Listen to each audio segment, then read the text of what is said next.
అందరికీ నమస్కారం. నా పేరు Archana. Welcome to air thoughts. ఈరోజు కథ మై డియర్ బీస్ట్ పార్ట్ 84. ఆమె 2 పాదాలని ఒడిలోకి చేర్చుకున్నాడు. ఏం చేస్తున్నారు మీరు? నా కాళ్ళు పట్టుకోకూడదు, వదలండి అంటూ గింజుకుంటూ ఉంది అంజు. మాట్లాడకు అన్నట్లు సైగ చేసి లైట్స్ ఆఫ్ చేశాడు.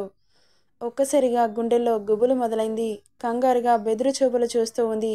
ఆమె తెల్లటి పాదాలకి తెల్లటి పట్టీలు పెట్టి కాళ్ళని గల్గల్మనిపించాడు. ఆమె ఫేస్లో భయం పోయి పెదవులు విచ్చుకున్నాయి. లైట్స్ ఆన్ చేసి చూశాడు. అందమైన కాళ్ళకి పట్టీలు పెట్టగానే ఇంకా అందంగా కనిపిస్తుంటే పాదాలని తీసుకొని ముద్దు పెట్టుకున్నాడు. కంగారుగా వెనక్కి తీసుకుంది. మళ్ళీ లైట్స్ ఆఫ్ చేసి ఆమె మీదకి చేరుతుంటే గుండె స్పీడ్గా కొట్టేసుకుంటుంది. ఆమె గుండె సవడి ఆ నిశ్శబ్దంలో లయబద్ధంగా వినిపిస్తుంటే మూడంతా ప్లెజెంట్గా మారి ఆమె నుదుటిపై ముద్దు పెట్టి అవే పెదాలని ముక్కుపై నుండి జరుపుతుంటే ఆమె పెదవులు వణుకుతున్నాయి. బుగ్గలపై చేయి పెట్టి నిమురుతూ అతని పెదాలు ఆమె పెదవులపై నిలిపి వైఫీ అన్నాడు హస్కీగా. అతని వెచ్చని శ్వాసకి వేడి సెగలు పడుతుంటే గొంతులో నుండి మాట బయటకు రావట్లేదు. నిన్ను ఎంత చూసినా తనివి తీరట్లేదే, ఏం చేస్తే సాటిస్ఫై అవుతాను అంటున్న అతని మాటలకి ఏం మాట్లాడాలో అర్థం కాక టెన్షన్తో గొంతు పెగలటం లేదు. అలా అంటూనే ఆమె కింది పెదవిని అతని పెదవుల మధ్య బంధించాడు. ఆ సిచ్యువేషన్లో మాట బయటకు వస్తుందా? మళ్ళీ మౌనం. ఇక 2 పెదవుల మధ్య నాలుకని అందుకొని అతని పెదాలతో ఆమె అణువణువు తేనెలాంటి అమృతాన్ని జుర్రుకుంటుంటే ఇక పూర్తిగా అతని ట్రాన్స్లోకి వెళ్ళిపోయింది. 10 నిమిషాల పాటు గాఢమైన ముద్దుని ఇచ్చి ఆమె టెన్షన్ని ఆ ముద్దులో కాస్త తగ్గించి అవే పెదాలని కంఠం మీదుగా తెస్తుంటే గొంతు తడారిపోయింది. తడి చేరుతున్న మెడపై చిరుపంటిగాట్లు ఇస్తుంటే ఆమె నోటి వెంట నిట్టూర్పులు.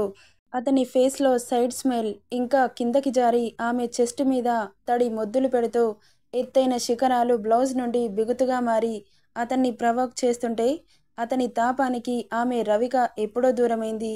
ఆమె ఎదకి అతని తలని అదిమాడు. ఇక పెదవులు చేతులు చేస్తున్న సయ్యాటకి ఇద్దరి కోరికలు పీక్స్లోకి వెళ్ళాయి.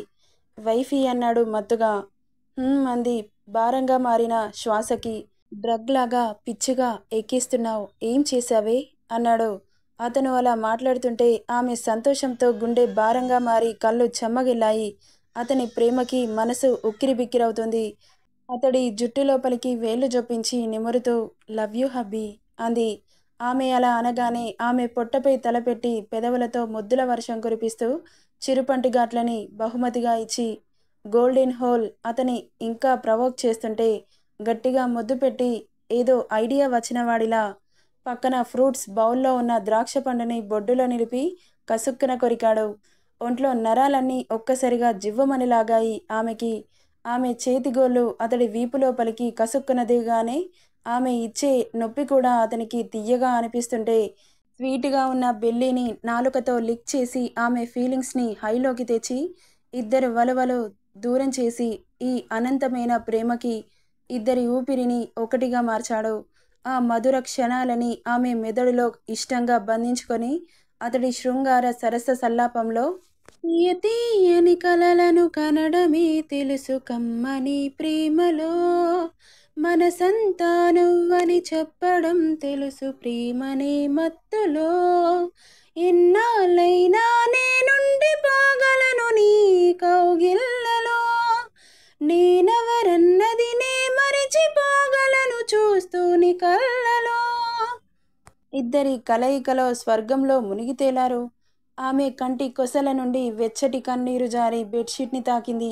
ఇక సూర్యభగవానుడు పలకరించే వరకు ఇద్దరి తనువులకి విరామం లేదు. పాపని పీల్చి పిప్పి చేసి వదిలాడు.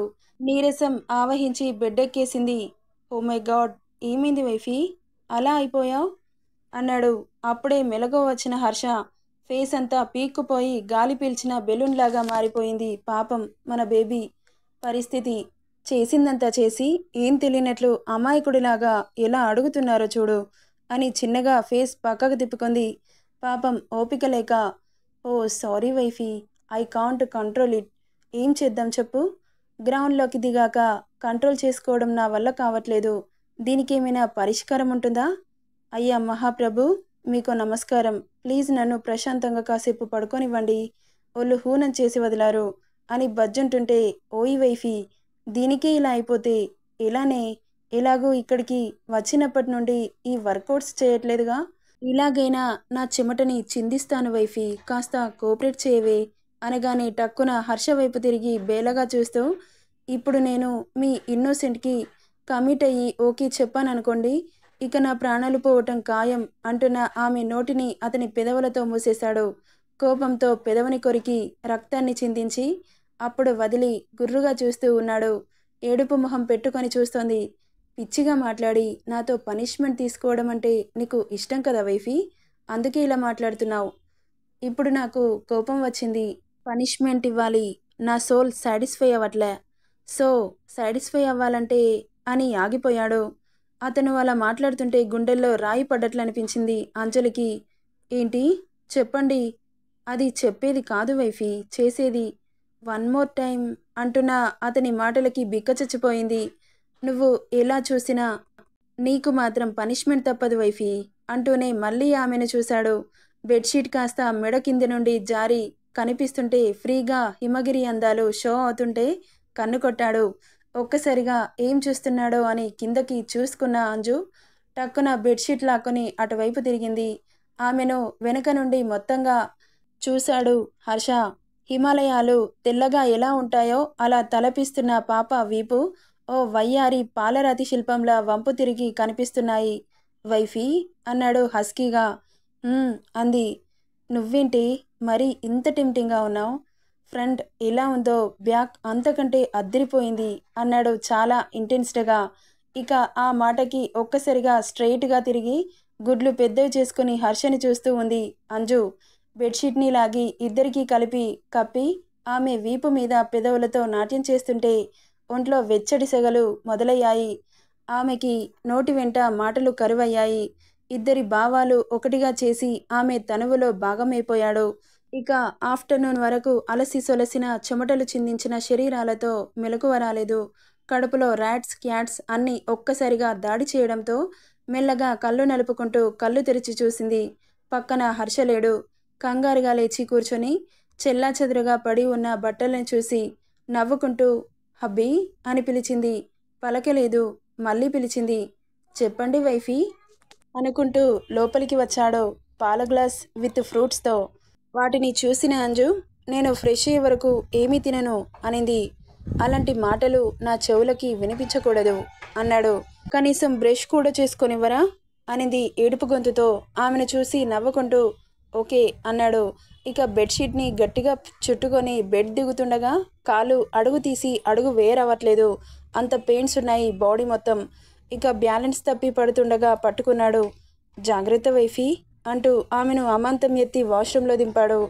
ఇక ఒంటిపై ఉన్న బాబుగారి హైకిస్ మంట పుడుతుంటే కళ్ళ వెంట నీరు తెలియకుండానే వచ్చేస్తున్నాయి.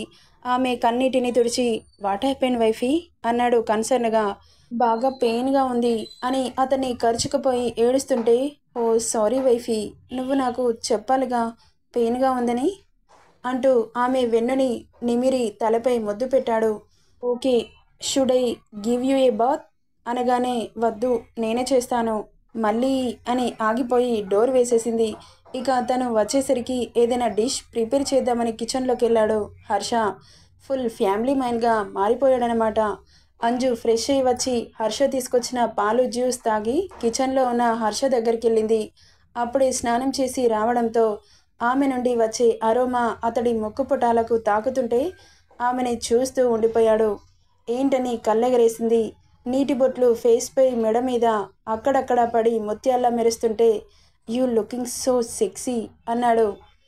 అని అరుస్తూ పక్కన టేబుల్పై వాటర్ గ్లాస్ తీసి హర్ష మీదకి విసిరింది. ఊరుకుంటాడా బాబు? తను కూడా అంజు మీదకి విసురుతుంటే మళ్ళీ ఇప్పుడే ఫ్రెష్ అవ్వడం కష్టమని ఫాస్ట్గా పక్కకు తప్పుకుంది. యూ అంటూ అంజు వెనకాలే పరిగెత్తాడు. హర్ష ఆమెకు నడవడం కూడా కష్టంగా ఉండడంతో ఈజీగా అతడి చేతిలో చిక్కింది.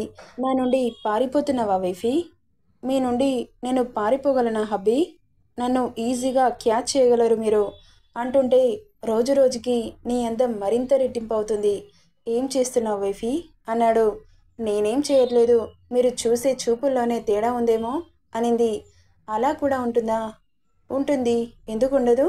మన మైండ్ ప్రశాంతంగా ఉన్నప్పుడు మన కళ్ళకి అన్నీ అద్భుతంగా కనిపిస్తాయి. టెన్షన్స్ ఉన్నాయనుకోండి, ఎంత అందంగా ఉన్న వస్తువైనా అది నచ్చదు అని చెబుతుంటే ఎస్ యు ఆర్ రైట్. ఇప్పుడు కాస్త ప్రశాంతంగా ఉంది కదా, అందుకే నువ్వు నాకు అందంగా కనిపిస్తున్నావు అన్నమాట. అందుకే ఇప్పటి నుండి నిన్ను తప్ప ఏది నా బ్రెయిన్లో ఉంచుకోదలుచుకోలేదు వైఫీ అన్నాడు. నవ్వింది చిన్నగా. ఆమెను గోడకి లాక్ చేస్తూ ఒంటిపై ఉన్న నీటి చుక్కలని తన స్కిన్ టేస్ట్తో కలిపి లిక్ చేస్తున్నాడు. సో స్వీట్ వైఫీ అంటుంటే ప్లీజ్ కాస్త గ్యాప్ ఇవ్వరా, కష్టంగా ఉంది అంటూ మూతి ముద్దుగా పెట్టి అడుగుతుంటే నవ్వి అతని తలని ఆమె తలతో ఢీకొట్టి అక్కడి నుండి కుకింగ్ చేయడంలో పడ్డాడు. నెక్స్ట్ ఏం జరుగుతుందో నెక్స్ట్ పార్ట్లో చూద్దాం. ఈ స్టోరీ ఎలా ఉందో కామెంట్ చేయండి friends. Thank you for listening.